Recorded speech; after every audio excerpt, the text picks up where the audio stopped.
Hey, hey everyone, welcome back. I send you all a virtual hug. I'm sorry it has been so long since we chatted together, so let's begin here. I see a lot of people on the chat, so I greet everybody. Welcome and nice to see you. There is a small delay here in the stream, I think about 5 seconds if I'm not mistaken, so just be aware that if you're asking me something, I might see it anyway with 5 seconds later or even more probably. So this evening actually I thought to have open a conversation with you. It can be about Linux, can be also something else. I thought I would like to also know you guys a little better since you are coming often to the channel. So I will do so. I will read through the questions in the chat and pick up some of them. I will not be able to answer all of you. And if you have any technical question, I'll try to answer you if I know the answer. And I don't know the answer to everything. Many times when I get also questions on the comments of the videos, I tend to, if I know the answer, I answer pretty quickly. But if I don't know the answer, I try to search that up first and then eventually answer, or just answer then later saying, I'm sorry, I don't have any solution for that problem yet.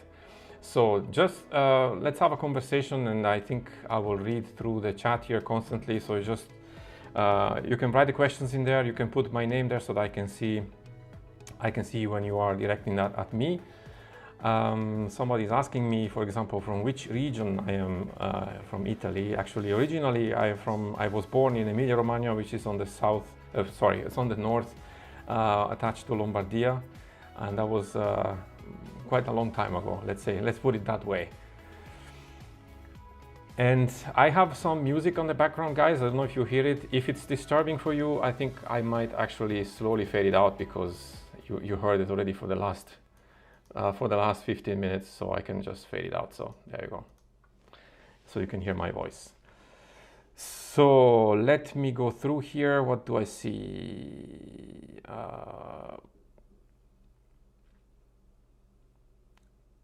Okay, somebody's asking me if I can do a tutorial about Awesome VM.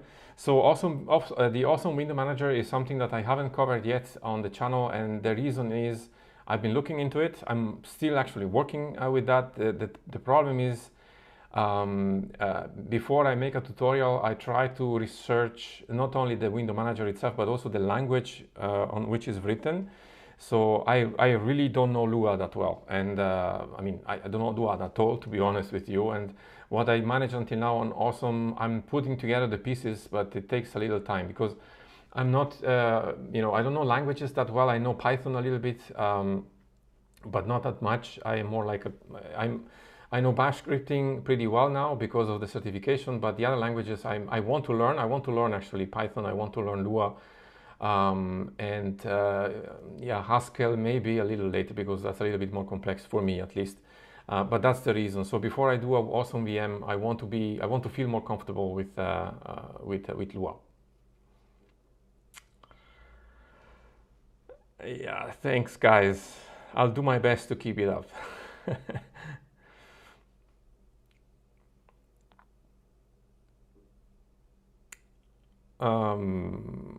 Okay, so if I understood here correctly, I see here somebody's writing that you received a job on Linux, obtained the fundamentals of Red Hat certs only. Okay, I don't know if you're meaning I don't know if you mean that you made the essential training by Red Hat or the certification. So I cannot really tell you more on that. GPGs, sure. I can definitely do a tutorial on that. So I can look into it for sure.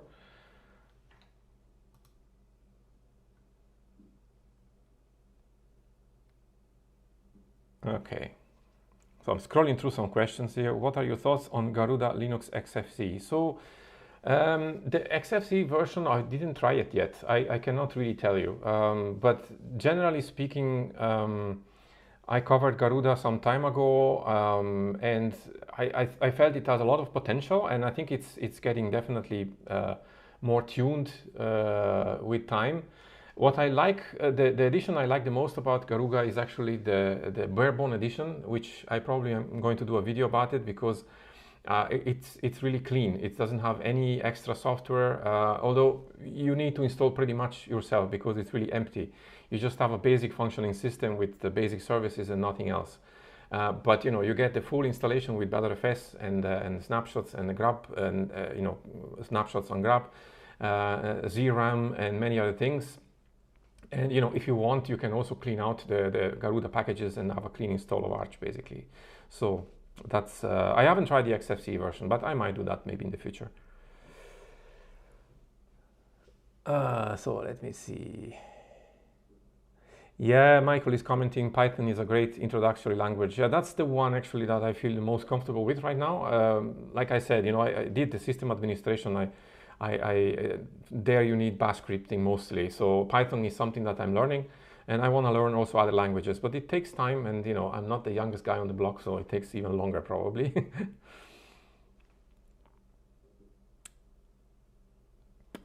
Do you work with Linux or you're only...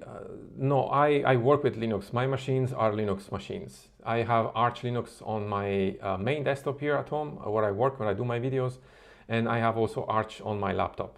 And every software I use is you know, it's Linux software. I have Kdenlive for video editing. I don't do any fancy, you know, stuff with the tutorials. You've seen the tutorials. It's really basic editing, and Kdenlive for me is absolutely perfect. I use only Linux software, and my machines run also Linux only. And that means actually, it doesn't mean that I don't like other operating systems. I mean, you know, some people need to use Windows for some, you know, can be some work reasons or for gaming stuff or other things.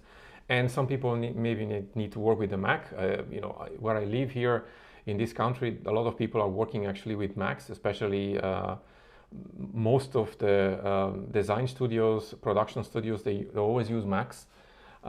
So, you know, I know Macs also very well. I worked for Apple for a couple of years, so I have nothing against other operating systems, but I chose Linux because it's, you know, it fascinates me how it's built, and I love to learn it, and I can build the system, you know, the way I want to. So that's the reason. So somebody's saying here, I'm 41 years old, been on Linux 8 months. Do you agree Arch is the best base to build on? Well, I'd say it's one of the best, probably, at least this personal opinion, of course. There are some people who love, for example, also Gen 2. Gen 2 is also a great distro, I think. The only thing is you have even more in-depth, you know, control over things on Gen 2.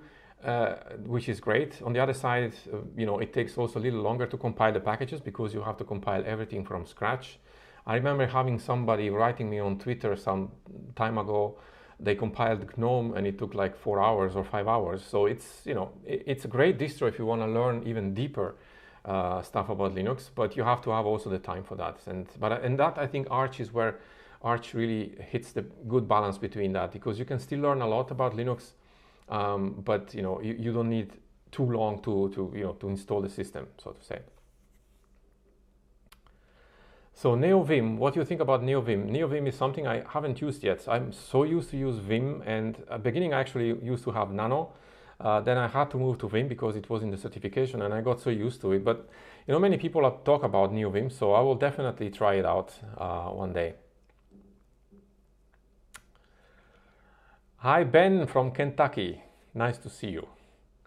So somebody is asking, Demir is asking me what you think about Void. So Void, I made a video about Void. I actually enjoyed it.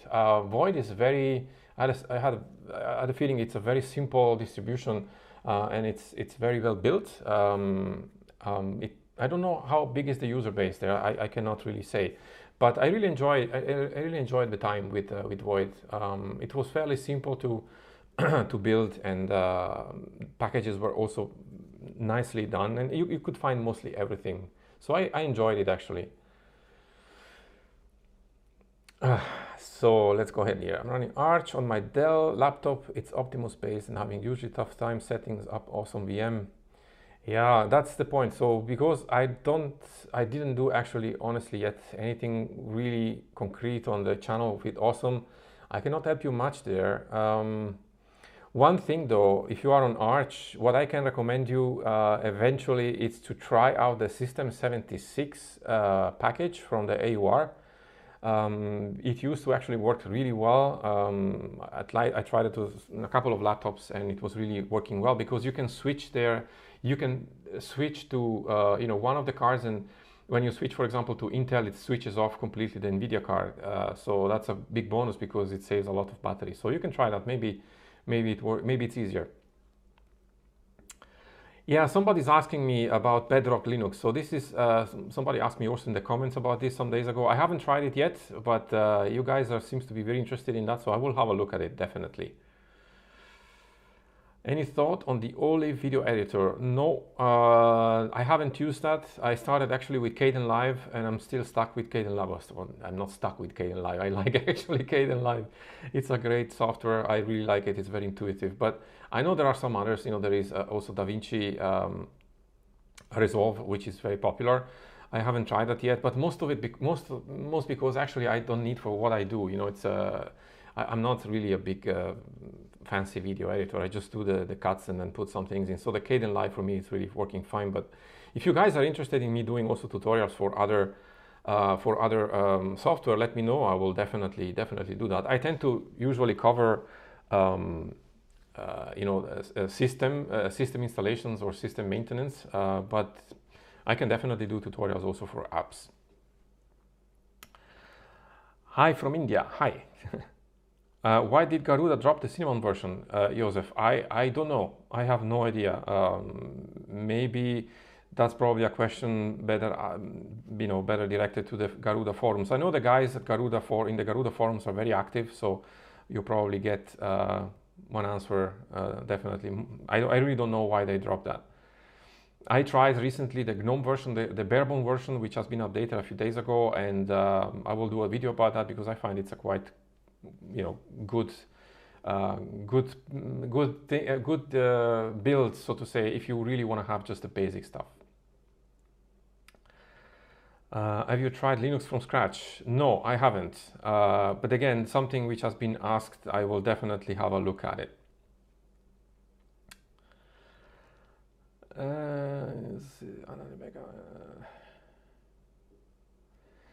So greetings from El Salvador. Hi, welcome. So somebody is asking me, Andreas, I think is asking me if, I just translate this in English for everyone, if you install Btrfs and you have a backup, and you want to make a backup on IEXT4, well, I mean, if you want to make a backup from a Btrfs file system, I mean, if you want to just export data, it doesn't really matter on which file system you're exporting to. That's not really a big issue. So if you have an external drive which is formatted with ext4, no problem there. I see no problem there.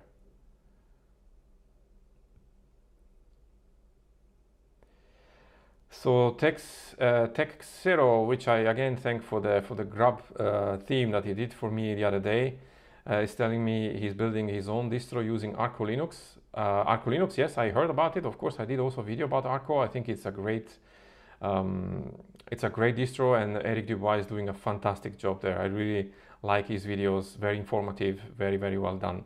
It's a great distro to learn Linux, definitely. Are you a musician? Do you use Linux for production? Well, I don't know if I am a musician. I was a musician for a long time. You know, one says once a musician, you're always a musician, so I guess so. But I don't play any more music now since almost 10 years, and you never know, maybe I do again in the future, but right now I'm not planning to do that. And if you mean Linux for production, I use Linux for production for the videos and everything I do on the channel, yes.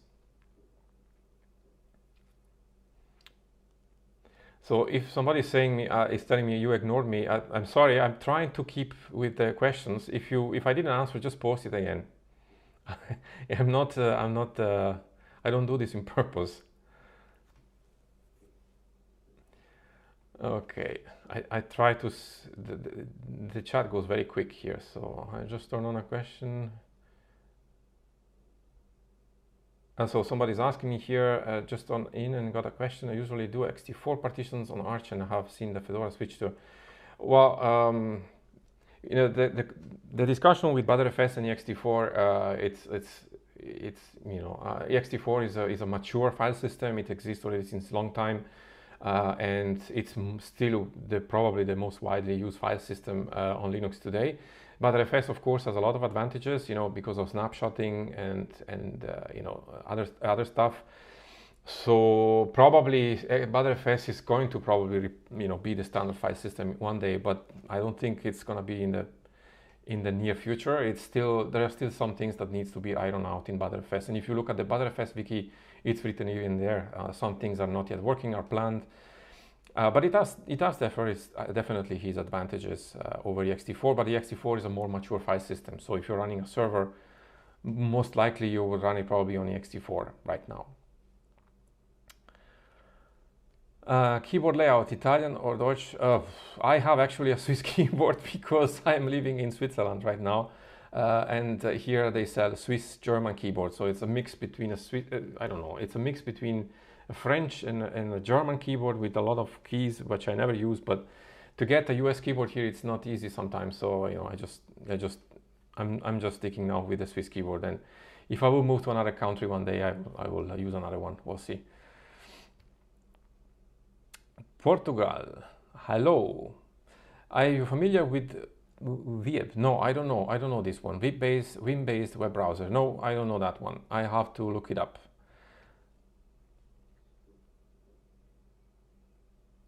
Okay. Somebody is asking me, what do I do beside the channel? Well, if you mean work-wise, at the moment, this is actually where I am putting my energies in for most of the time. I was kind of thinking some time ago, you know, maybe to do something else on the side. But somehow I enjoy the channel and I enjoy doing videos. And you know, it takes time for the channel to grow, and but I'm patient and I do it with pleasure because I like it. But you know, I'm always open to new opportunities anyway. So, but the channel is something that will stick with me, I think, for a very long time. And beside that, I did now less because of the pandemic, but I did actually play tennis. This is my favorite sport, and martial arts as well.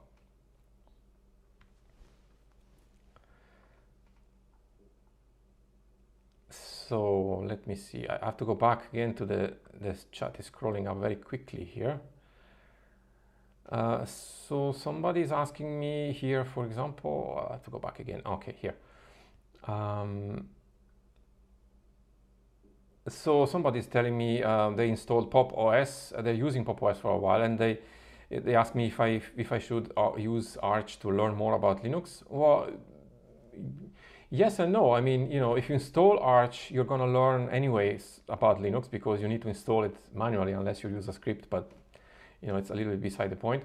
But you can learn Linux even you are on Pop OS. I mean, that's, you know, it's not necessary to switch to Arch. But let's say switching to Arch forces you kind of forces you to learn about Linux because you need to learn the basics, you know, formatting, partitioning, mounting, systemd, and so on. So it kind of pushes you in the direction of learning Linux. And at least that was my experience when I started also with Arch. It kind of wanted to make me learn more, and that's, you know, why after I did the certification, I didn't plan actually at the beginning to do a certification when I started with Linux, but I liked it so much. The more I learned, the more I wanted to learn. So, you know, it was thanks to Arch, I have to say.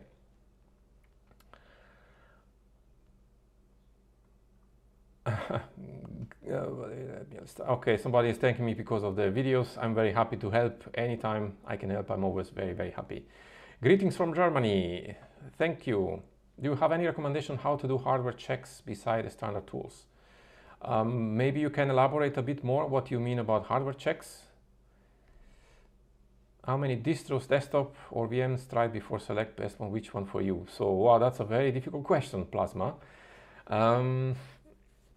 You know, I tried, I think, except maybe a couple of VMs that I haven't tried yet. I tried most desktop environments. I tried the most popular window managers.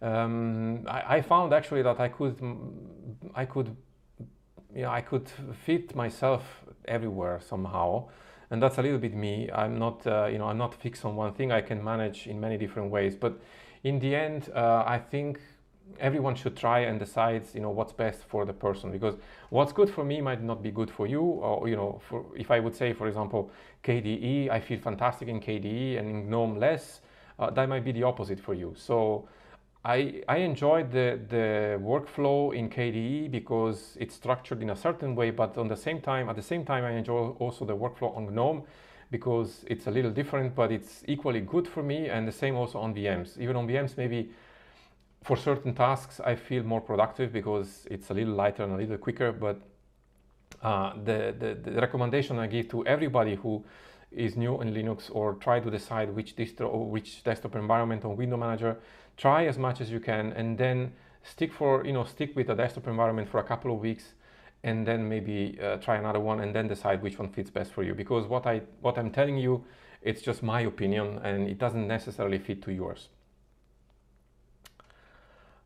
So what's your opinion about the whole systemd thing? I'm trying to scroll here the questions that I see. Do you like it? I tried actually RTX. I did videos about RTX, which is, you can build RTX with S6 and OpenRC. OpenRC is a great init system. I like it a lot as well. As S6 is also very fast. It's it's a very flexible init system. Probably a little bit too early. I don't know. I haven't, I felt it's very quick, but not yet maybe so stable yet. And with systemd, I honestly, I have no issue with that. But you have to consider also that I am not somebody who grew up with System 5. So I know a lot of people who did grow up with System 5, and they really had a hard time switching to systemd for certain reasons, and you gotta respect those reasons as well. But nowadays, I would say if you don't like systemd, or if you don't feel comfortable with systemd, you have options. For example, MX Linux is using still System 5 as an init system, although they offer also a build with systemd. Or you can build, Gentoo is using OpenRC, for example, or you can build your own RTX distro with OpenRC or S6. But generally speaking, most distros nowadays use systemd, and if I speak about, from a certain business standpoint, also for companies, if you take Ubuntu Server or RHEL or CentOS, they are all systemd based. So most admins nowadays, they are so used to systemd.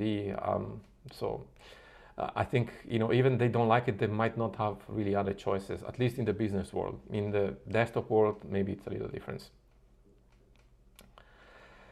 So somebody's asking me which video editing software I use. I use Kdenlive. As I said before, this is the only software I ever used on Linux for video editing.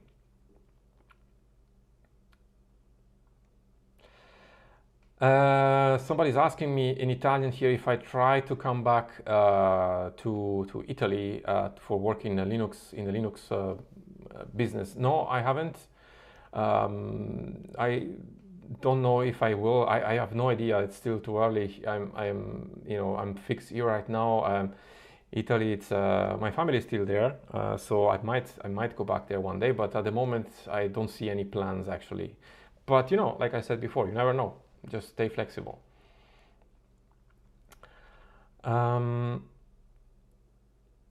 somebody's asking me also in my dot files, I switch user add ag wheel to user all in the sudo sd. Why? So actually, this is a very good question. You can use both approaches. The thing is, if you're doing that in a script, then you would have to go into the sudoers file to edit out the wheel group. And to do that in a script is a little bit too complex, it's not worth it. So to do a line in the sudo sd, which is a snapping directory, it's also an approach, and that's actually the approach that I remember learning also for the certification. Also because in RHEL it's a little different, but both approaches are good. But in a script, I felt putting the file in the sudo sd directory, it's cleaner, so to say. So let's go ahead here. I'll go and check some other questions.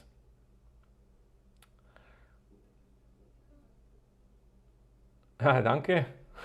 Just answering somebody in German here. Thanks for coming.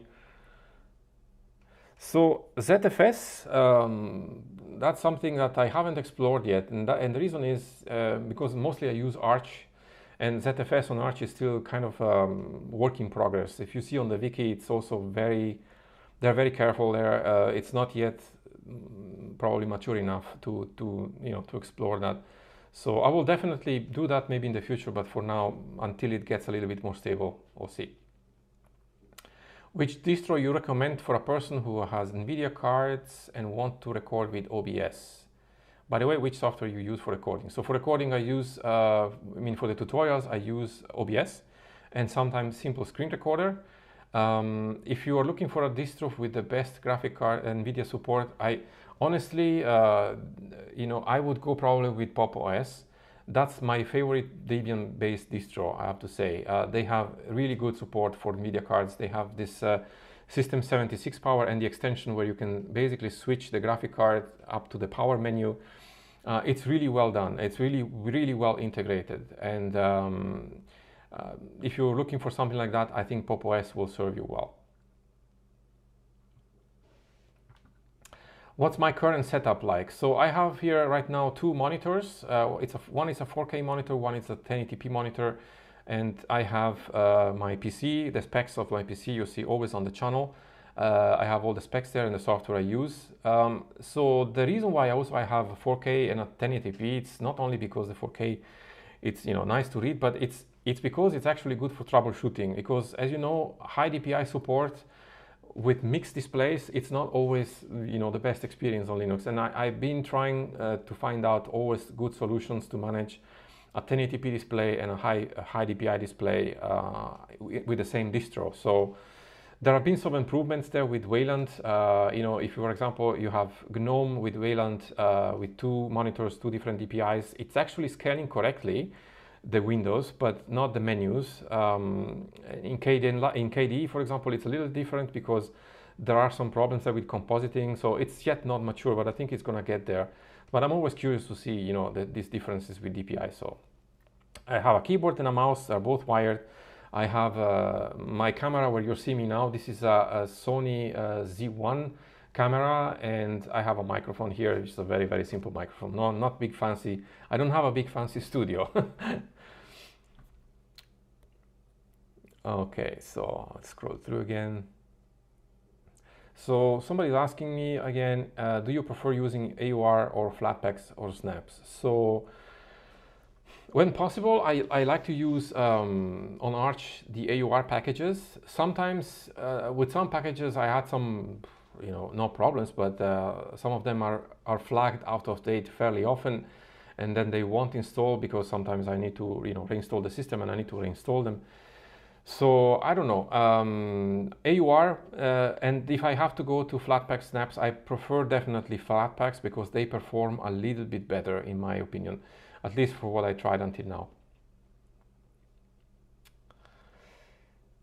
Can I do a video about ZRAM? Yes, that's gonna come up next month with the next ISO. This is actually something I give you as a preview, guys. It's the next month we are gonna do an Arch install with Arch, of course, with Btrfs, timeshift again. We are gonna do also grab Btrfs, and we are gonna build the system in a way where we will have ZRAM and we will have also the snapshot with grab and timeshift. So I covered actually grab snapshotting. I mean, the possibility to boot with grab snapshots with Snapper, but not with timeshift. And I'm gonna do this the next time. It's gonna be a fairly complex video, and I'm gonna add also encryption on Btrfs there. So stay tuned for that. Okay, so let's go on here. Do you think that the new Arch Linux installer will make Arch more popular? Probably not at this stage, because it's still fairly bare bones. And to be fair here, I have to also say there are, at the moment at least, there are installers which are more feature packed than the one included in the ISO. Think about Archfi or the Calam installer or even the Esnik installer. If you haven't seen that, you can check his channel, the Esnik. But you know, it's going to improve, so we'll see what happens in the future. Although, like I said also in the comments of the video, I think you know, there's not going to be an installer for every build that you can possibly make. So Arch is going to be anyway, I think it's going to stay anyway the distro which is going to be built manually for most people. But you know, for people who want to try it out, surely it's a great thing. And you know, the more the scripts are going to be mature, the more things they can do, probably they will attract more people. So we'll see. But you know, then installing Arch is one thing, but then you'll need to maintain it. You'll need to know also how to, you know, install packages from the AUR and maintain those as well. So there's going to be anyway need for manual stuff in Arch, no matter which script you're using. Somebody's asking me, have I looked in core boot? No, I haven't yet. I might do that. Have you tried the new Arch installer? No, I haven't. I mean, I tried it in the sense that I tried it on the video that you saw, but otherwise I haven't tried it on, you know, on my main machine. I need to build it in a certain way, so I cannot use the script, any script actually. Will you make Discord servers? Yeah, I don't know. You know, I don't know, to be honest with you. It's I tell you, it's already quite a lot to have a YouTube channel, because I try to answer all the comments I get. You know, I try really my best to do that, and I do that because they are in context with the videos I'm doing, and you know, it keeps the focus there. But I was thinking to also open a Reddit channel, but I haven't done yet. So maybe I will see. I'm open to, you know, to new things, but I need to feel the right moment for that. And Telegram groups, that's maybe a little bit too far for that right now. I think we'll see.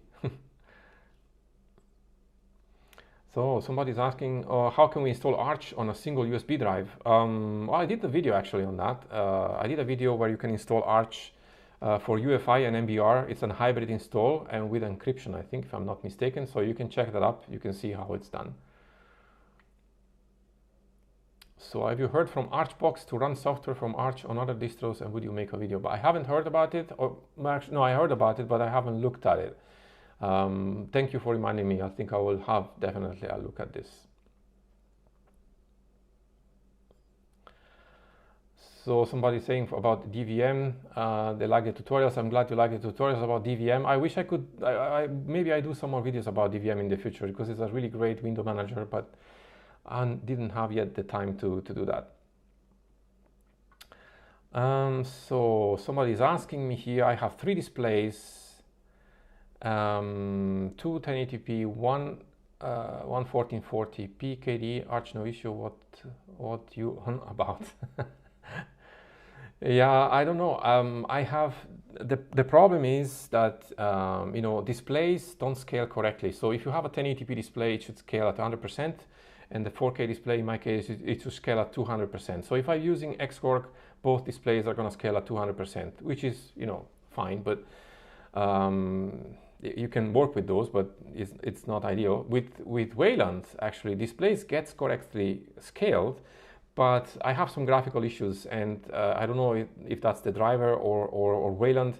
You know, sometimes the display flicker, or the right menus, the overlay menus disappear or appear and they disappear or flicker as well. It's not yet really mature, I think, but you know, surely it's getting there. I heard a few days ago that the OBS is actually getting full Wayland support. It has been finished the work a couple of days ago, so it's surely going to land on the repository very soon. So for the guys who are working with OBS on Wayland, that's going to be really great news, and I think Wayland is going to definitely improve more in the future. Can both the Gnome and KDE desktop be installed on Arch? Yes, they can. They're going to use up a lot of space, and you're going to have a lot of packages, but it is possible. You know, it's definitely possible. It's a preference thing. Honestly, I wouldn't, because it's really taking a lot of space and it can mix up the two things, but it's definitely technically possible. As I said also in the video, what I did were setting Arch, you can have multiple desktop environments on the same machine, or you can have also a window manager for that matter.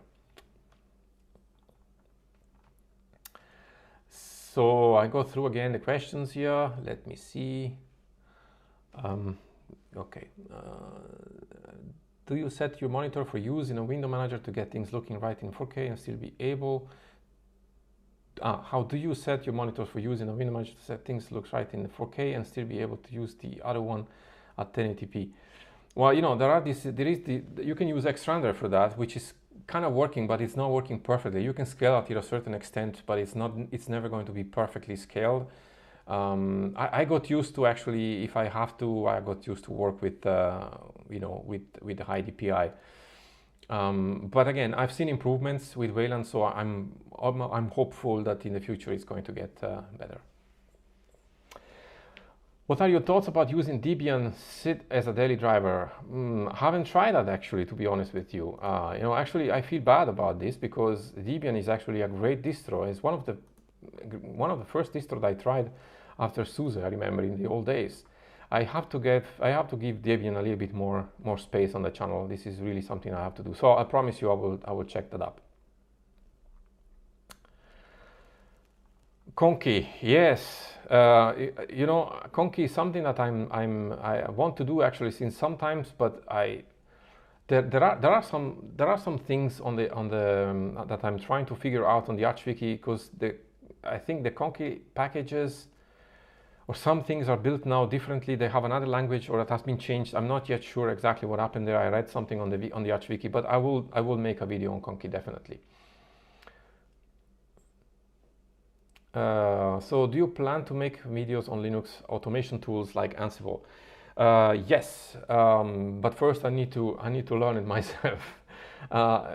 So as soon as I finished the certification for the sysadmin, I began immediately studying for the next one, which is the engineer certification for RHEL, and that's only Ansible. So I learned until now a couple of things, but I would be not really feeling comfortable showing you those things until I'm not sure myself and until I feel confident myself to make a video about it. So before doing such a things, like any other video on the channel, I try to research and make sure that I expose the material as clear as possible, and I need to feel confident on that. Otherwise, it's not going to be a good tutorial. I don't feel comfortable with that. To use Autorender have you ever needed to use Autorender for multiple monitors? So you mean probably ARender? Yes, I did, actually. It's a tool I install very often with window managers, and it works most of the time fairly well, definitely. So have you tried to install any distro that they are approved by the GNU Foundation? So maybe you can elaborate a little bit more on that. What do you mean exactly with that?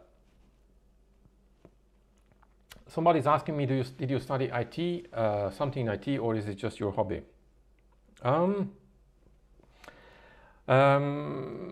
so let's put it this way. I officially didn't study anything IT. I mean, I began playing music when I was 14, and then that was my whole life until I was, when I stopped in 2013, so 8 years ago. But I always had computers on my side. I was always very passionate. Before going for the music way, I thought about doing university. I wanted to study software engineering and computer science. Sorry, but then the music got me, and I just forgot about studying in university, that kind of thing. But I always had an eye for IT stuff, and then after, when I stopped playing, I was lucky enough to to be able to work at Apple, where I learned also a lot there. And then I did, in the meantime, also some certifications, and then I started with Linux. But this is gonna be now my way until probably let's say the end, politely said. I think I'm just beginning now to learn. I did now the certification for the sysadmin. I'm learning now Ansible. I'm gonna learn also other things afterwards. So it's never too late to change. It depends also where you are. If you start a new career in the middle of your life, if you're living in a certain probably country, it's not as easy as in other countries probably. So for here in Europe, it's not always that easy to switch career in the middle of your life, because mentality is a little different here, and whereas in other parts, in other countries, maybe there is a little bit more openness towards certain things. So, but that's, I wouldn't say now it's my, you know, profession. I would say it's my passion right now. So it's gonna stick with me for a long time. So let's get on here with the questions. So see, somebody's asking me again. Okay, no, it's not a question. Okay.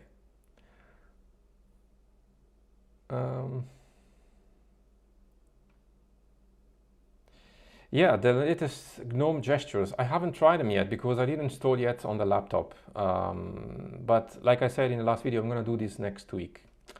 So I cannot really tell you if they're good as on a Mac or not. I haven't tried those yet.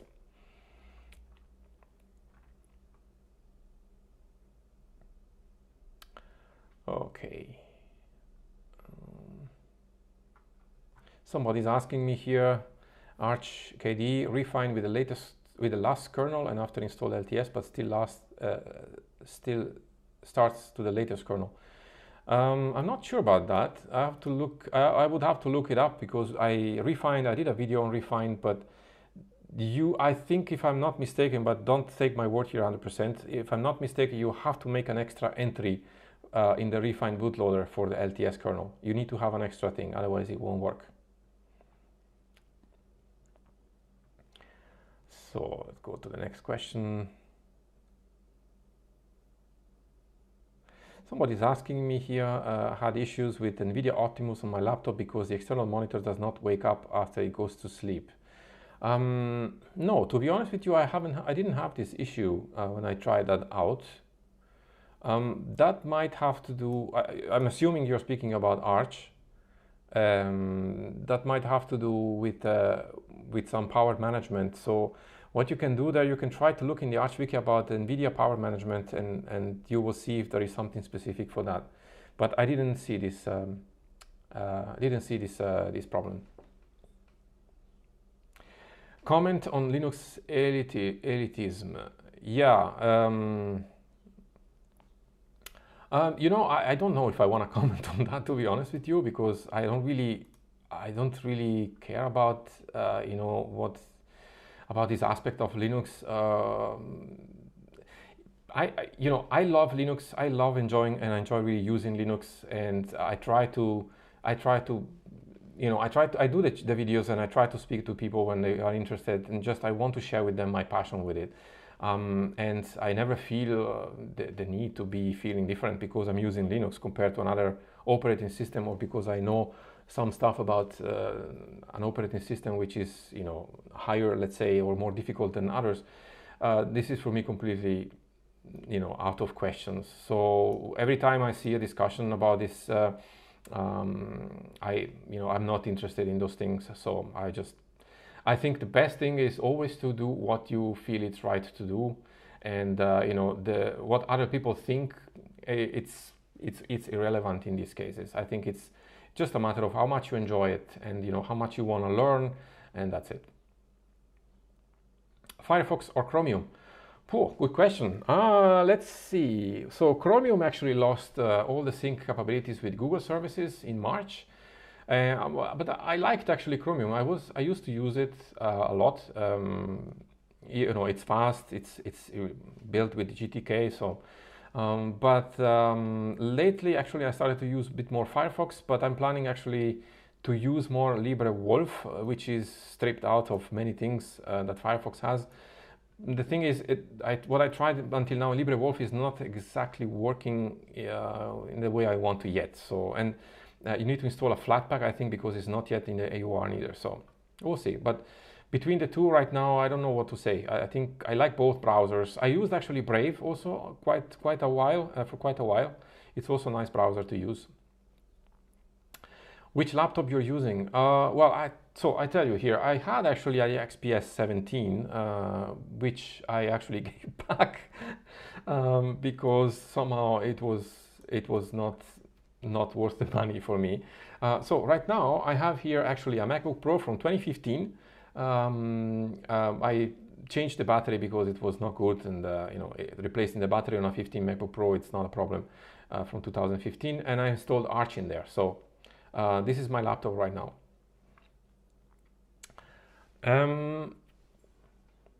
So touchpad or mouse or track point, I don't know what you mean there. Maybe you can specify this a little bit. So I'll try to go here back to the, okay, I lost the sign here on the question, sorry guys. Okay, so how to install GNOME 40 if I'm already running GNOME 38?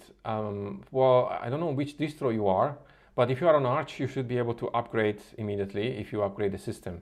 On other distros, you might have to wait until the packages are ready in the repository. So I know, for example, in, I think on Manjaro, it's not yet there, the 40 shell. Other packages have been upgraded to 40, but not the shell yet. So depends on the, you know, it depends on the distro that you're using. So let's see, let's go to the next question here.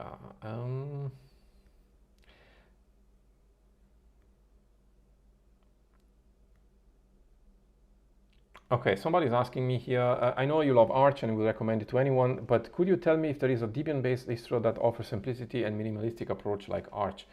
Well, okay, so I wouldn't actually recommend Arch to everybody. Somebody who is coming to Linux the first time, definitely Arch is not a good choice. But it's the, you know, it's the distro I love, so that's true. So Debian-based distro that offers simplicity and minimalistic approach like Arch. So I would tell you to try out eventually Linux Lite. That would be my first advice.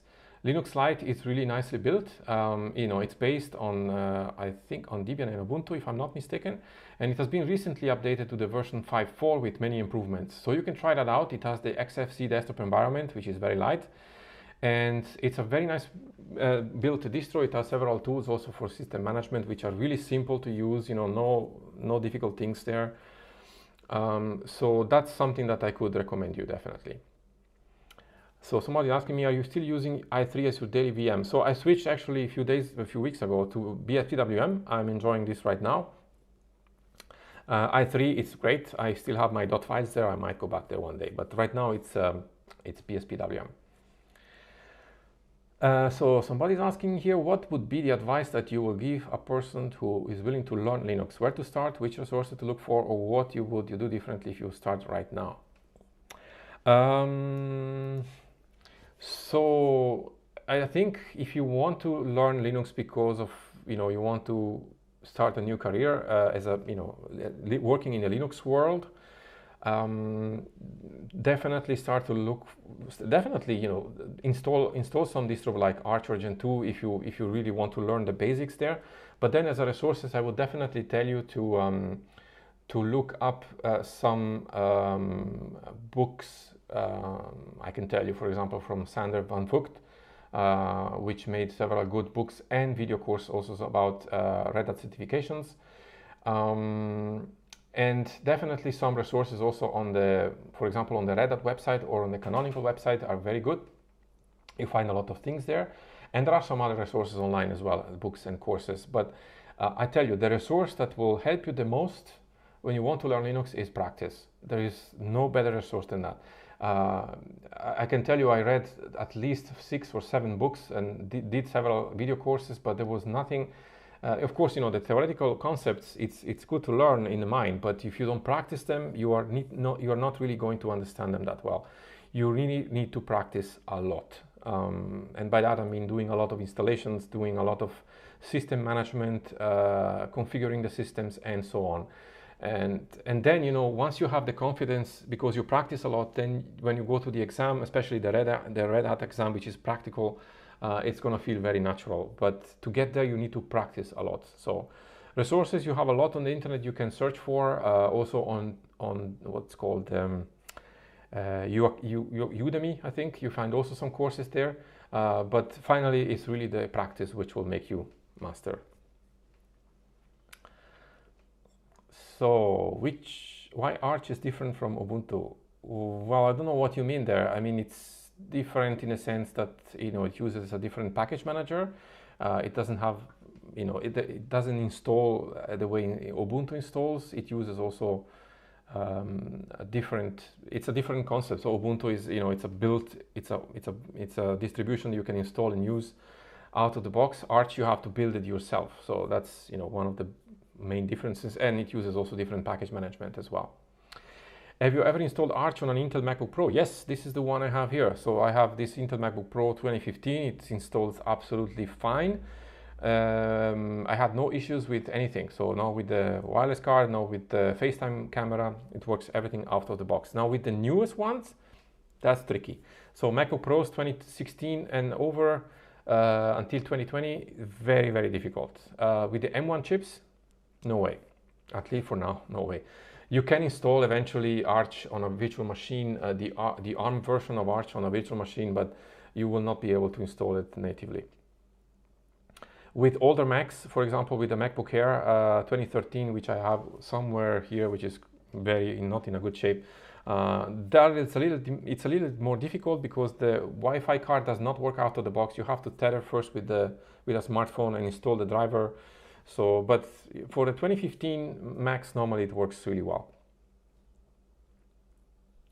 What will I be if I learn Linux? You will be a Linuxer, if that exists. Well, you will be, depends, if it depends what you want to do. If you want to work in the Linux world, you have a lot of possibilities, system admin, system engineer, and many, many, many more things. There are many jobs career starting with Linux, and I don't know how it is in other countries, but I see also here in the country where I'm right now in Switzerland, there's a lot of requests for those kind of positions. So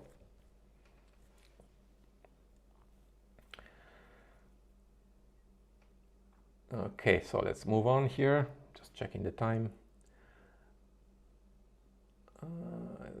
I used to love Linux, but for work as a software engineer, macOS is way better, except for Docker. Yeah, well, I mean, sometimes you have to use macOS or you have to use Windows for several reasons, so that's fine. Okay, what do you think? Can Linux break stereotype that if you want to make music or graphics, you must use macOS? That's a difficult question, especially not so much because what you can do or you can't do, but what you can do or you can't do depends also on the software. So, some people are used to working in the music production or design. They're used to work with Adobe products, and we don't have any Adobe products on Linux, at least for now. So if they have to use those kind of programs because there is a necessity or because they need to exchange maybe certain things with other companies which are using the same software, then they have no other choices anyway. Now we do have choices to use software for those kind of things on Linux, but I'm not good enough in those kind of things to tell you exactly what they can do and what they can't do, because graphics, my use for graphics on Linux is really GIMP, mostly for photos editing, and music I really don't do much on Linux right now. I might do that later, but right now I don't.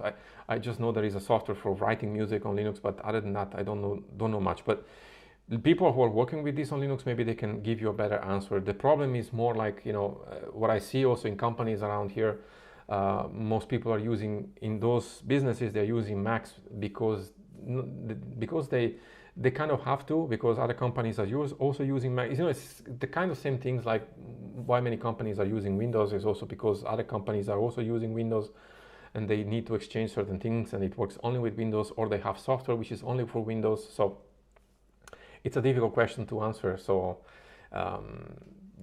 certain software is only available on certain platforms, and that's probably one of the limitations. Okay, so somebody's asking me, okay,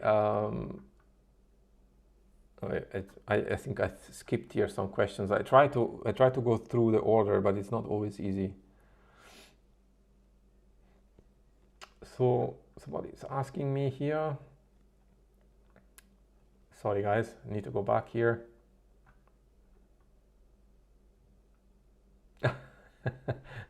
Okay, Libre Wolfbean, thank you.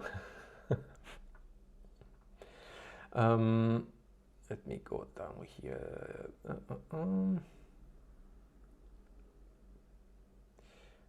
Okay, I want to ask you, systemd or OpenRC init? Well, it depends. You know, I mean, like I said, most distros are based, the biggest distros are based now on systemd, Debian, Ubuntu, Arch, and many others, RHEL, Fedora, CentOS, you name it. You know, Gentoo is based on OpenRC. OpenRC is a great init system. I had really good experience with OpenRC when I built actually Artix. So it really depends. You know, if you are used to systemd because you are a sysadmin, then you will probably have to stay with systemd. But if you're trying out yourself and you want to use, you know, at home your Linux computer, try OpenRC. It's a great init system. It's light, it's fast. You know, definitely give it a try. I don't have a preference in the sense that I prefer one or the other. You know, OpenRC is a great init system and it does perform really well. But the reality is systemd is actually present on most Linux distributions, so we'll have to deal with that nevertheless anyway. And I got used to it. So, and because I use Arch most of the time, then I'm used to use systemd. Okay, so somebody's asking in here, do you fall back into Windows in a while? No, actually not. At the beginning, yes, I had actually a double booting system. I had Windows installed and Linux, and I worked mostly in Linux. But then sometimes I had to go back in Windows, but now not anymore, because I switched over everything to Linux anyway. Which terminal emulator and font would you suggest for Arch? It depends on which VM or desktop environment you're using. So if you're using a desktop environment, you're coming already with some good terminals there. But if you're using a VM, I probably go with URXVT, that's one, or Termite is also a very good one. URXVT probably it's even a little lighter than Termite, and that's the one I'm using now on BSPWM, by the way. So that would be a good choice. Otherwise, if you want to go with a complete terminal with all the preferences in there, if you are on a desktop environment, you most likely have already a good terminal. Otherwise, you can try something like Terminator, for example. That's also something. So scroll through the questions here again, guys. Would you do an ARM install? I'd love to. I don't know. I don't know if I can. We'll see. That's definitely something interesting. I will see there. I will look into it.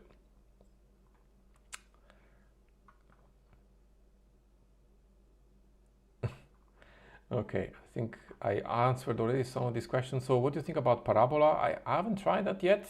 I hear good things about it, so I'll definitely have to look into that. Do you plan to make a video on Arch 32? Possibly. I can't promise you that, but I will look into it, definitely. So somebody's saying here, I have been using Arch for a couple of months. I love it, but due to bad management maintenance, my system always ends up having issues. So that's, Arch is a distro which requires definitely maintenance. Need to update it regularly. It needs to be taken care of regularly. It's like you have a new car and you polished it every day almost. But if you don't, and if you wait too long to update the system, then it's going to break sometime. In that case, if you don't have the time, or if you don't, if you're not the person that wants to update the system that often, but you still want to use Arch, then definitely install the LTS kernel. That's going to be probably a little bit lighter on maintenance than the regular kernel.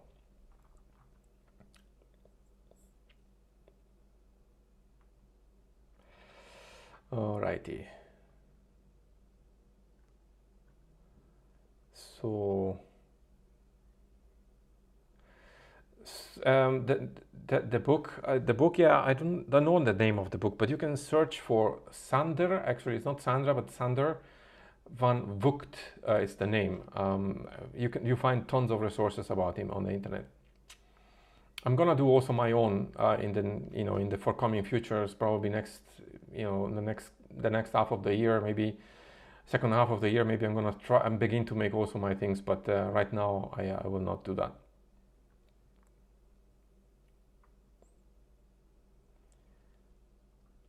Okay. Yeah, so URXVT is actually called on the Arch repo RXVT Unicode. So you're asking if it supports Unicode. You need to install anyway the good fonts for that. Why is it's so bright in my room? I don't know. I feel it's dark here, but probably the camera is picking up more light than I. I'm using Pac-Man Sun. Yeah, surely.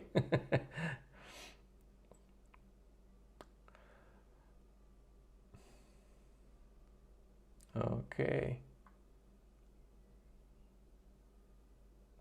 So somebody is asking me here, I want to install some application, but now GNOME 40 is in the repos, even though I ignore the group, but still updating breaks the system. I'm not sure I understand your question there. Maybe you can, are you talking about Manjaro or another distribution? I'm not sure what you are telling me. My favorite text editor, I'm assuming you are asking for the terminal. I would have to say Vim because I'm so used to it.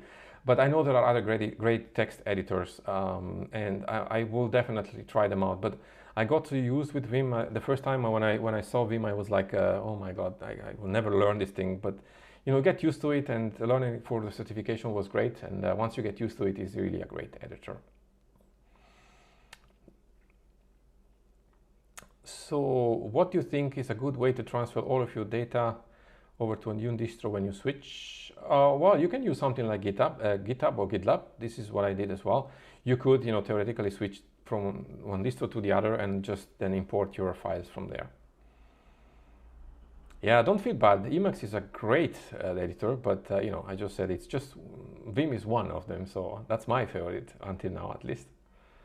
Nano is the simplest. Definitely is the simplest. Yes. Yeah, okay, so you were referring to Manjaro. I'll go back to the question before. So GNOME 40 is in the repos. I haven't checked that out because when I tried it yesterday, it wasn't yet there. So I'll have to check this up again. Yeah, I can't give you an answer on that right now. I'll have to check. So somebody's asking if you can automate the update for Arch. I think you can do that. I haven't tried that because I like to see when it's done and I want to do it myself, but I think there are ways to automate that, maybe with a script. Yes, Emacs is something I will definitely cover. I kind of feel like I have to now. No wars in the chat, please. This is you know, there are other things. Okay. How to improve the battery life on the laptop? So two things. First, install if you're using Arch, I suppose, install the Auto CPU Frec package from the AUR. That's an insane package. It's really helping out with battery life. And if you have a hybrid laptop with you know, dual graphic cards, you can install also the System 76 power, or if you have NVIDIA card, also NVIDIA Optimus, and tweak with those. But TLP is also one service which you should definitely install and use.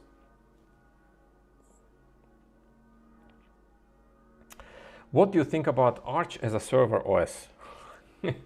That's a tricky question.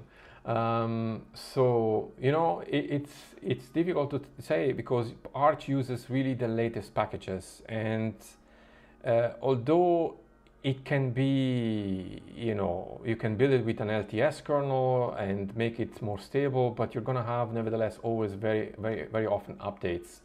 And if you're maintaining a server for yourself, you know, it doesn't matter, you can use it of course as a server, but if you want to manage a server for a company or something like that, I don't think it's probably the best choice because of the maintenance it requires. You know, you might end up really having a lot of support issues there. So for a server, a stable server which just runs and you know you don't need to update that often, I would probably use something like Ubuntu Server or CentOS. Well, CentOS is now going to be end of life, but you can use something like Alma OS, which is going to be the replacement for CentOS, which I will have to make a video on that. That will be something also.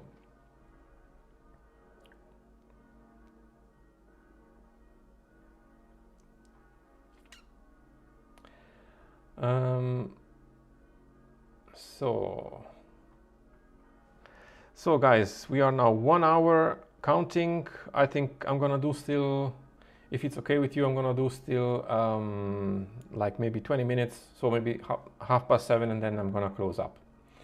Alma until Rocky is a thing, yeah. So Rocky Linux is something that is been actually announced. It's been actually, I think one of the founders of CentOS is developing this. It's not yet out, I think, but it's gonna be definitely another possibility, yeah.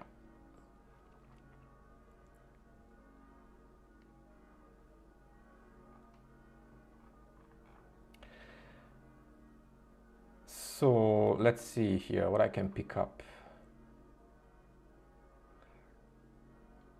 Somebody's calling me in the chat uncle.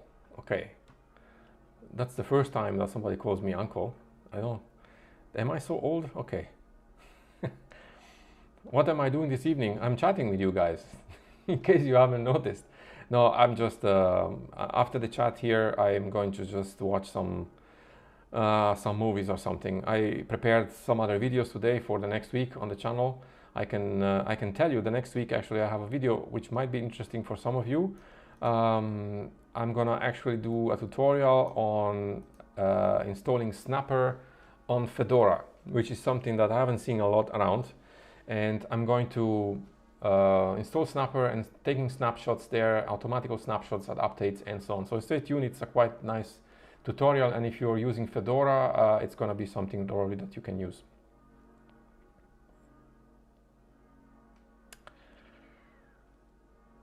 Samba or NFS for streaming files? I'm not sure actually. I'm not sure I'm not sure about both of these. There is another protocol which is now not coming into my mind. Secure protocol for streaming stuff. I will think about it and then I'll answer you if it comes to my mind. Where did you start learning everything about Linux? Any website or books you can recommend? So I started actually, the Linux journey for me was about 2 years ago, something like that. I think, I mean, Linux was always somehow in my mind somewhere, even in the background, but I started to look, I think I got interested because I started to look some videos on YouTube, and I can tell you also, the first video which I was presented with, you know, YouTube gives you recommendations. The first videos that I looked was recommended by YouTube was a video from Learn Linux, and I think he was installing Arch, if I'm not mistaken. And I got really fascinated by that, you know, by the terminal and everything else, and that's how it started. And then I started to see also other videos from, I think it was from DistroTube as well. And then at one point, you know, I started to put my fingers on the keyboard and started to do it myself, and I loved it. And then I started to research also online, you know, for resources where I can learn also more in detail stuff, and books and video courses. And then it came the whole idea with the certification. But the main thing is, you know, for me at least, was I really loved it, and that's why I kept doing that.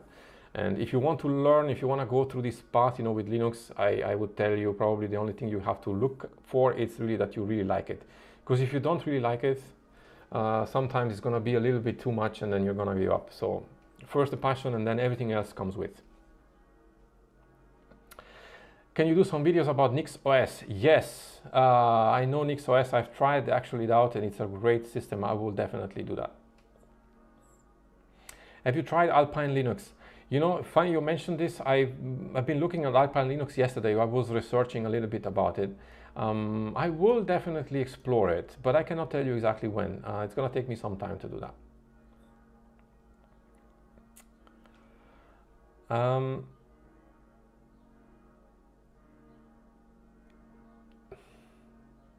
Yeah, you're welcome.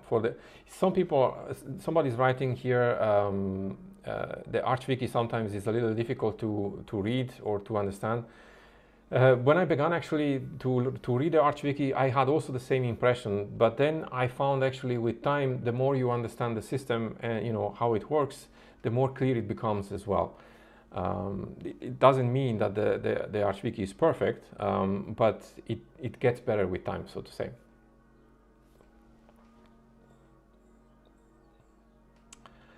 So you're late to the party. Yes, you're late to the party, but it's never too late. Don't worry. Thoughts on Black Arch? So Black Arch is also something I would like to actually explore. I think it's it has a specific user case, if I'm not, if I'm not mistaken. So, but I will definitely have a look at it. I haven't tried it yet myself, so I cannot really give you an informed opinion. Yeah, you are 38 and uncle. What you complain about? It's great. I'm older than you, so don't complain about that. I'm watching this video on Arch Linux distro called Garuda. Yes.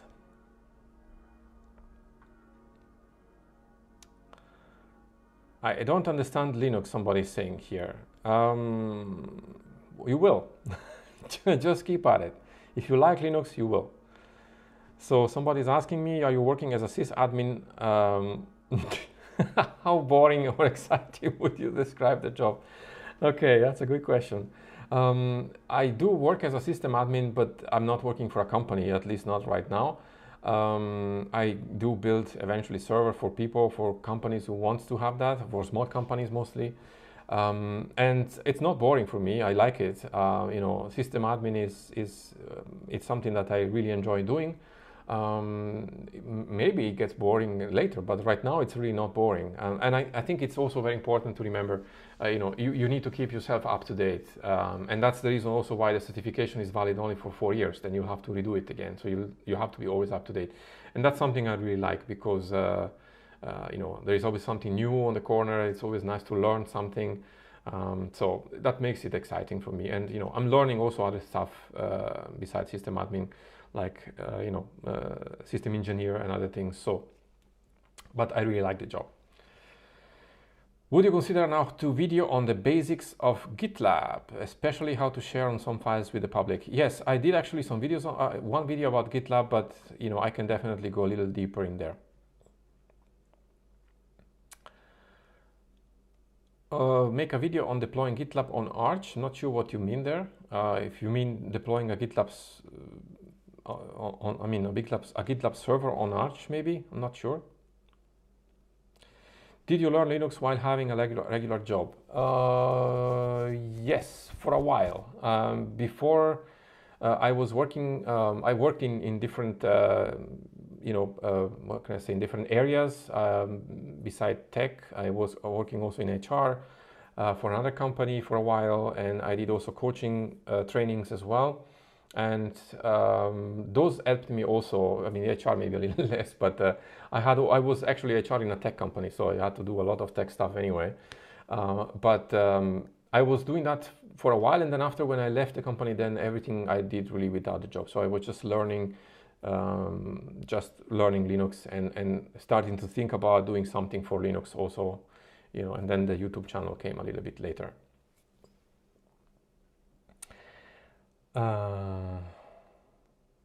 So somebody's asking me, in your SUSE video, I saw some HPC repos. Do you have any experience with that? No, I don't. Very honestly, I just tell you, I don't have any experience with that. And I'm not, I will have a look at it, but I don't have experience with that. Self-hosted GitLab, that's what you meant. Yeah, I can look at that, definitely. I don't know how difficult it is. I would have to research that up. Oh, this is a difficult question. What scripting language do you recommend? You're asking somebody who doesn't know much about scripting languages yet, at least. I know, like I said before, Python a little bit because I'm studying it now.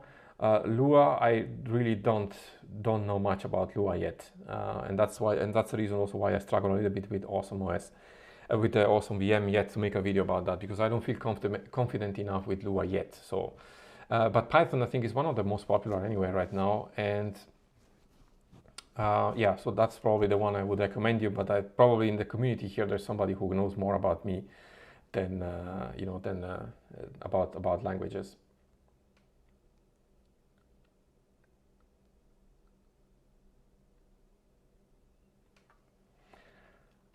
So guys, if I'm not answering some of the questions, it's not because I don't want to, it's because maybe I missed them or I am maybe answering somebody else. So if I'm not answering your question, just repost it, and that's good.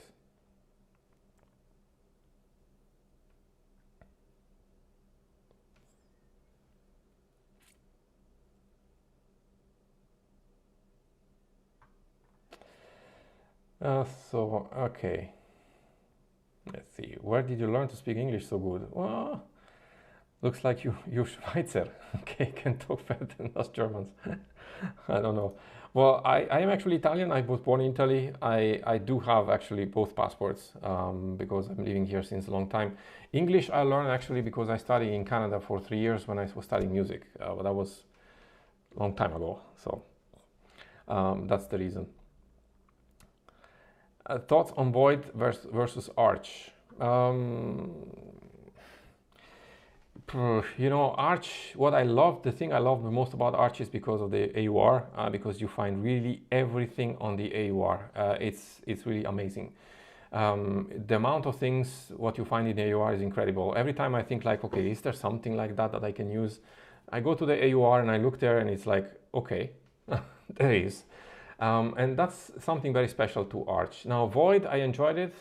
I haven't used it that long enough to tell you if there are the same amount of packages like you know, like on Arch, but that's the main difference for me. I really enjoy the AUR, and you know, sometimes you need to be looking into there and see what you're installing, but it's a huge repository.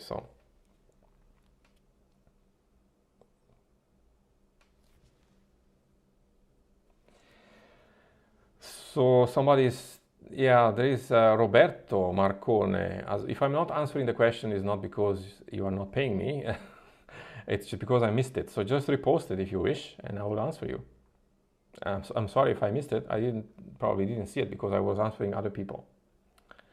System specification. So my PC here has an AMD processor, AMD card, which is I think the XT 5600.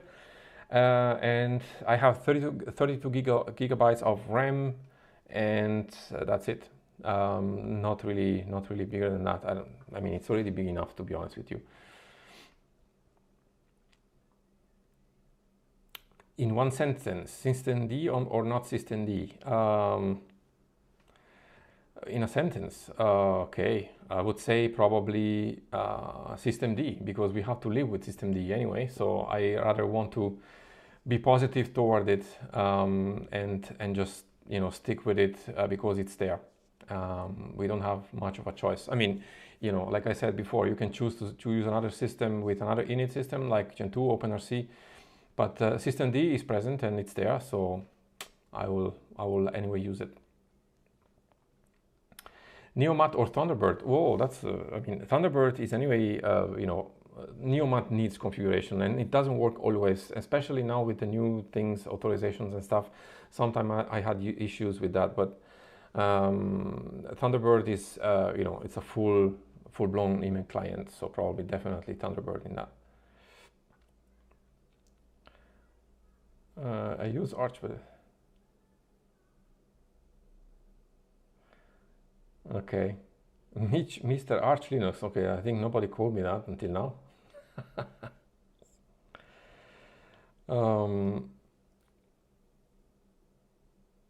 Btrfs with encryption, yes, I will do that next month with the next ISO. It's going to be encryption, Btrfs, time shift again, and snapshotting, automatically snapshotting on upgrades, and also snapshots available on the Grab bootloader. That's going to come up next month. Qtile or DWM. So I haven't tried Qtile yet. That's the one, you know, beside Awesome, that I haven't tried yet. So I cannot really tell you much on Qtile. I liked DWM when I used it, but when I will use Qtile, I will tell you also, you know, which one I like best. But for now, I cannot tell you.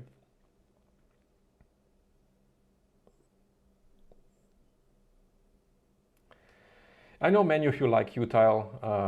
I see a lot of people working with Qtile, so sure it's a great window manager, but I haven't tried it yet. So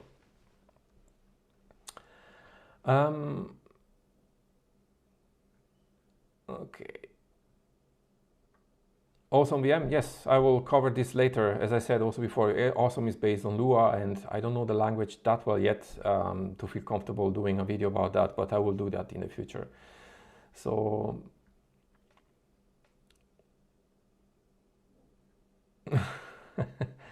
1 million subs. I'm not that ambitious. I'm not that ambitious, I tell you. I just enjoy doing my work here, and I know it's gonna be what's gonna be.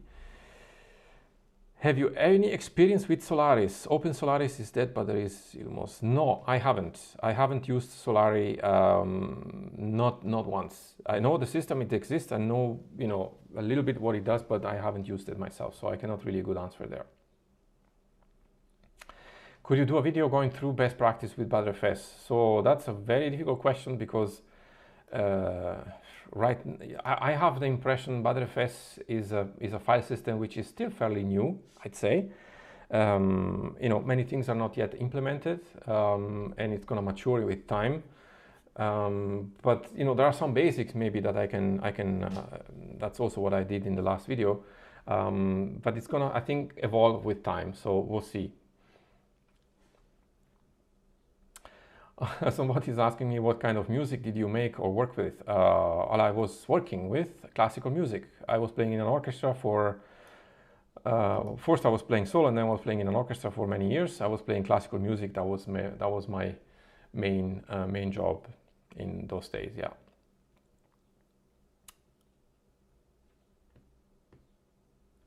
So which recommend file system for daily Arch installation? So if you want to go very simply, go with the ext4 file system. The ext4 file system is very mature. It performs reasonably well, and it's the one which requires less maintenance. So just go with ext4 or Xfce eventually, but Xfce will be useful maybe if you're working with big files, probably more than anything else. Can you install Arch with ZFS? Well, as I said before, ZFS has is still experimental also on Arch if you look at the Arch wiki, so that's why I'm not covering it yet. It's a little bit too complex right now, and it's not really probably that much usable yet, or at least not the way I see it. What instrument? I was used to play double bass. That was my instrument. Have you tried OpenBSD? So thank you for asking that. OpenBSD is definitely something I have to try. I tried FreeBSD, as you know, I made videos about that.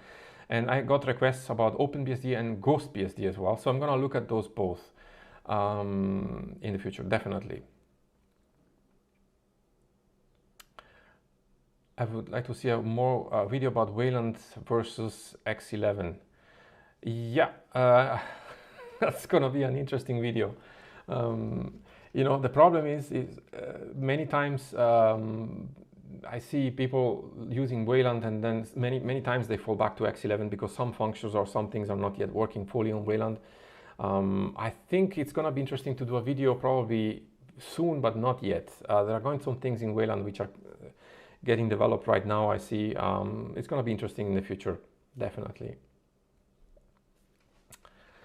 Yes. F2FS, that's a file system I haven't tried yet, so I cannot really tell you much. Yeah.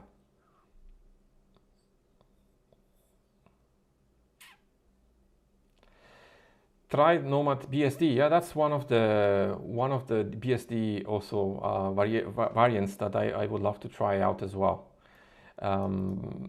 So FreeBSD, Nomad BSD, GhostBSD, OpenBSD. There are so many variations. I need 10 heads to cover all of these things, but I will do it for sure. So we have another question here about systemd. What do you think about systemd? Like I said before, I'm going to repeat the same answer. It's there, and I'm going to use it because I'm using Arch. I would repeat probably what Linus Torvalds said already about systemd. I don't have any. What did he say exactly? I don't have any particular opinion about systemd. This is what he said. Like I said before, many people have issues with systemd because of its philosophy and how it was built, etc. But it's there now, and one can always choose not to use it for personal use if you don't want to use it. We have luckily alternatives, but in realities in many companies, systemd is the reality because they're using Ubuntu or RHEL, and systemd is there. Have you tried Artix? Yes, I did. I did also a couple of videos on Artix, and Artix is great if you want to use Arch without systemd. You can build with OpenRC, with Runit, and S6. So you can choose there your init system basically.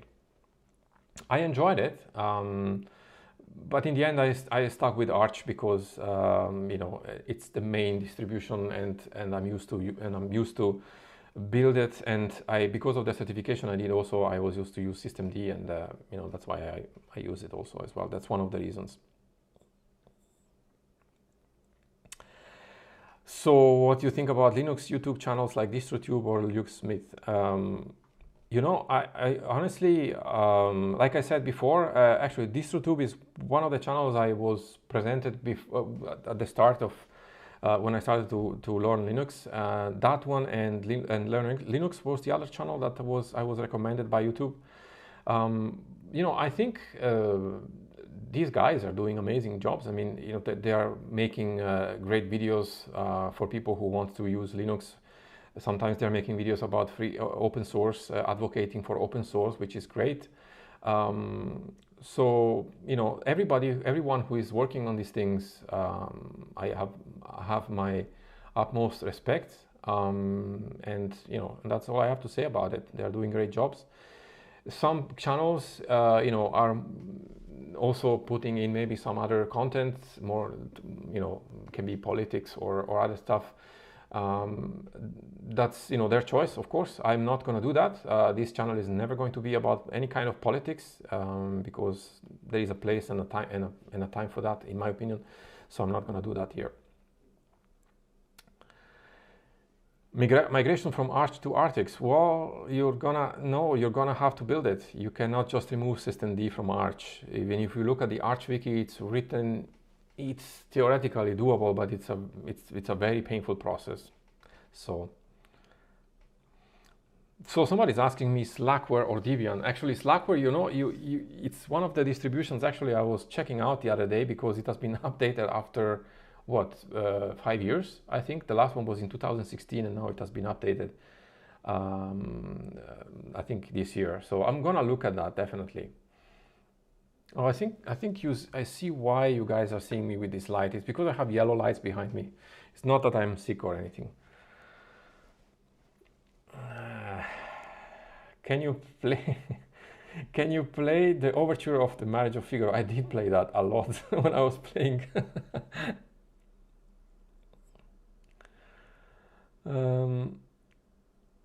Yeah, you can migrate, but it's a big mess. The ArchWiki warns you also. You can actually, you know, remove systemd, but it's a big mess.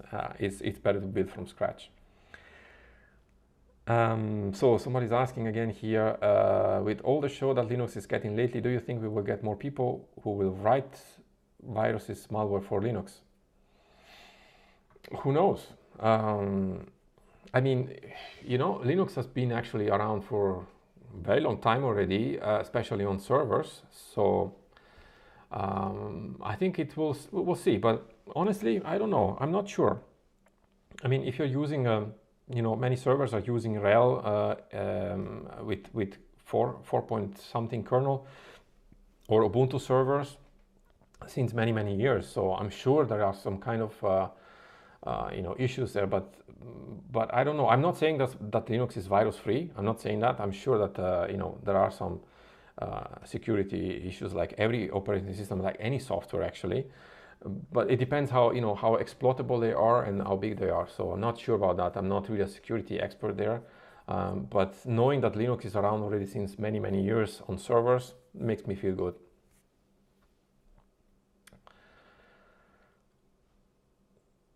Can I move my time shift from Manjaro to Fedora? I doubt that, because, I mean, you know, in theory, the packages are, I mean, programs. I mean, if you're speaking about files, yes.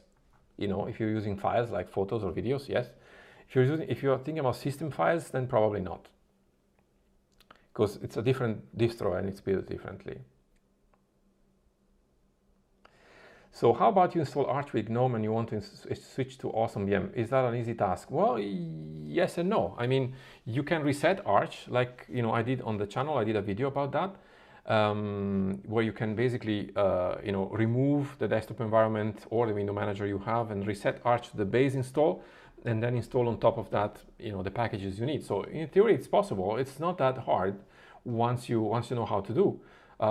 But I would definitely try it out first in a VM, because to do it on Metal the first time, it can be tricky.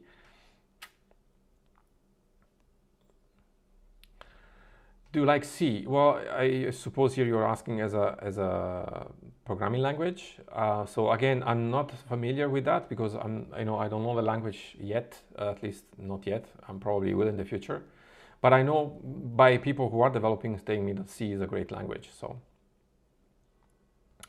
does Arch Linux have performance increase by using NVMe's disk for using photo editing software like Darktable? I think it depends also on the file system that you're using, and on the hardware as well. I mean, there are many kind of NVMe's. Some of them have really good write and speed readings. Write and reading speeds. Some of them a little less. So it depends on both, I think.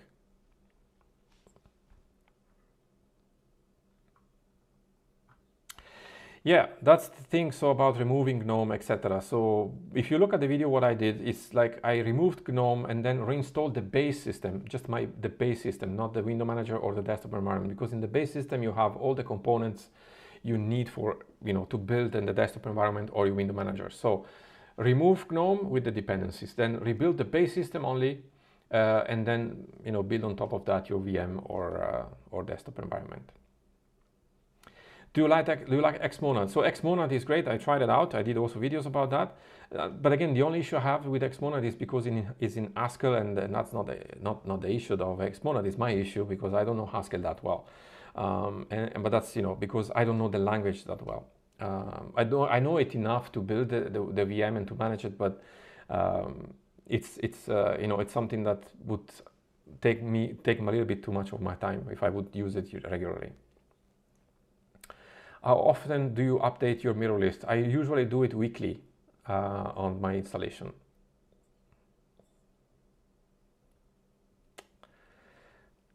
So what do you think about Void Engine 2 moving away from Libre Ssl? That's a difficult question. It feels kind of, these kind of decisions is like why RHEL decided to kill CentOS. Basically, I don't know. It's a decision. There is surely a reason for that. It's not for me to say whether it's a right decision or not. They sure have their own reasons, and they must be good reasons if they do that for them, at least for them. We will see how it pays out. This is the only thing I can tell you. Do you have any experience in Hackintosh? No, I don't. I never used one. I have never installed one. F or Linux, I know it, but I know the name, but I never used it, so I cannot really tell you there.